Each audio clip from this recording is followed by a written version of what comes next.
గోవుని జాతీయ ప్రాణిగా ప్రకటించిన మరుక్షణం నుండి యుగ తులసి రాజకీయాలకు దూరంగా ఉంటుంది.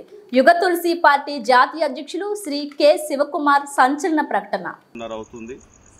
యుగ తులసి గోమా క్షేత్రం నుండి నేను హర్యానాకు బయలుదేరి వెళ్తున్నాను.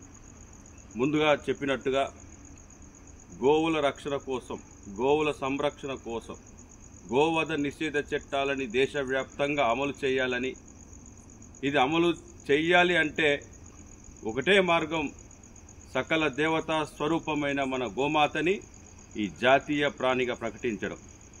ఇప్పుడు మన జాతీయ ప్రాణి పులిని తీసి మన గోమాతని తీసుకొచ్చి పెట్టినట్టయితే పులికి ఉన్నటువంటి చట్టాలు దేశవ్యాప్తంగా ఇంప్లిమెంట్ అవుతాయి, అమల్లోకి వస్తాయి. ఏ మారుమూల గ్రామంలో గోవుని ఎవరైనా హత్య చేసినా కూడా అక్కడ లోకల్ పోలీస్ స్టేషన్ వెంటనే వాడిని అరెస్ట్ చేసి లోపటేస్తుంది. ఒక కఠినమైనటువంటి శిక్ష అమల్లోకి వస్తుందన్నటువంటి ఒకే ఒక ఆలోచనతోని ఇది రాజకీయంగా పరిష్కరించబడాలి తప్ప ఇది ఎన్ని ఉద్యమాలు చేసినా కూడా పాలకులకి పట్టింపు లేదు. ఓటుతోనే వీరికి గుణపాఠం చెప్పాలని హర్యానాకు బయలుదేరి వెళ్తున్నా. గోవులన్నీ కూడా గోశాలలో మంచిగా కింద కూర్చొని ఉన్నాయి.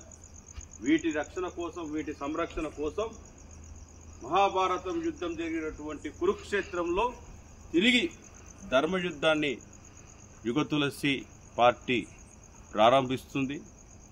దీనికి అందరూ సహకరించాలి.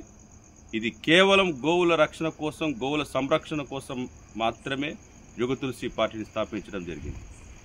ఒక మూగజీవి కోసం భారతదేశంలో మొట్టమొదటిసారిగా ఒక పార్టీని పెట్టామంటే అది గోమాత కోసం అని తెలియజేస్తున్నా.